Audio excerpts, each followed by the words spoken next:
Hi అండి. ఈరోజు నేను చూపించే వంట మీకు ఎంతమందికి తెలుసు కామెంట్ చేయండి. పచ్చి రొయ్యలతో పిడుపు చేయబోతున్నానండి. దీనికి మనం రొయ్యల్ని తీసుకుని కొంచెం పసుపు ఉప్పు వేసి ఉడకబెట్టేసుకోవాలి.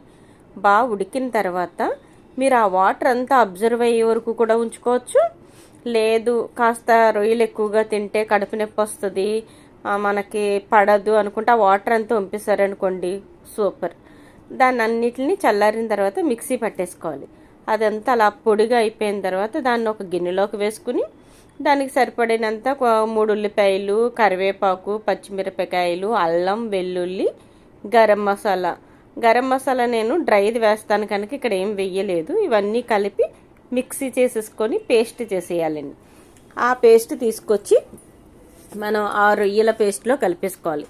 ఇది 2 ముద్దలా కలిపేసుకుని ఉప్పు, కారం, మనకి గరం మసాలా నేను అందులో వేయలేదు కదా, పొడి వేస్తానన్నాను కదా, ఆ గరం మసాలా పొడిని కూడా వేసుకుని మొత్తం బాగా కలిపేసుకోవాలండి.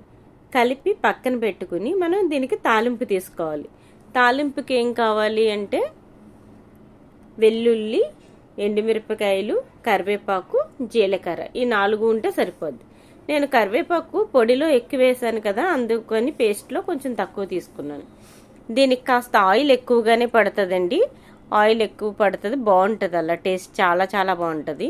మీకు దీంట్లో కావాలంటే గుడ్డు కూడా వేసుకోవచ్చు. నేనైతే బర్డ్స్ ఫ్లూ ఉందని చెప్పి వాడట్లేదు గుడ్డు. మీరు కావాలంటే వేసుకోవచ్చు. ఆ తర్వాత నూనె మరిగిన తర్వాత వెల్లుల్లి, జీలకర్ర, కరివేపాకు, ఎండుమిరపకాయలు, కొంచెం పసుపు వేసుకుని వేగిన తర్వాత ఈ పొడి అంతా అందులో వేసేసుకోవాలండి, రొయ్యల పొడి. ఇలా వేసేసుకున్నాక బాగా వేపుకోవాలి. ఎందుకంటే మనం అన్నీ రొయ్యలు అయితే బాగా ఉడకబెట్టాం, కానీ ఉల్లిపాయ, అల్లం, వెల్లుల్లి ఇవన్నీ పేస్ట్ పచ్చివి కదా, దానికోసం అని మినిమం ఒక 15 మినిట్స్ అన్న వేపుకుంటే చాలా చాలా చాలా చాలా టేస్టీగా ఉంటుందండి.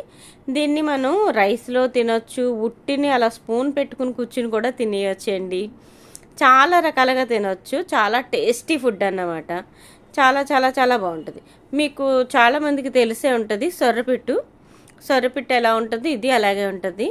దీంట్లో ఒక బోన్ ఉండదు, ఏం ఉండదు. రొయ్యలు ఎక్కువగా ఉంటే కనుక ఇలా చేసుకుని చూడండి, చాలా చాలా టేస్టీ ఫుడ్ అన్నమాట. కానీ నాకు తప్పకుండా కామెంట్ చేయాలి, మీకు ఎంతమందికి ఈ ఫుడ్ తెలుసు. రొయ్యల్ని ఇలా కూడా చేసుకుని తినే వాళ్ళు ఎవరైనా ఉన్నారా? తప్పకుండా కామెంట్ చేయాలి. ఎందుకంటే నేను ఫస్ట్ టైం చూపించానా లేకపోతే ఇంకెవరికైనా తెలుసా అని. నాకైతే చాలా ఇష్టం అండి. ఇది పుట్టిని కూడా తినేస్తాను.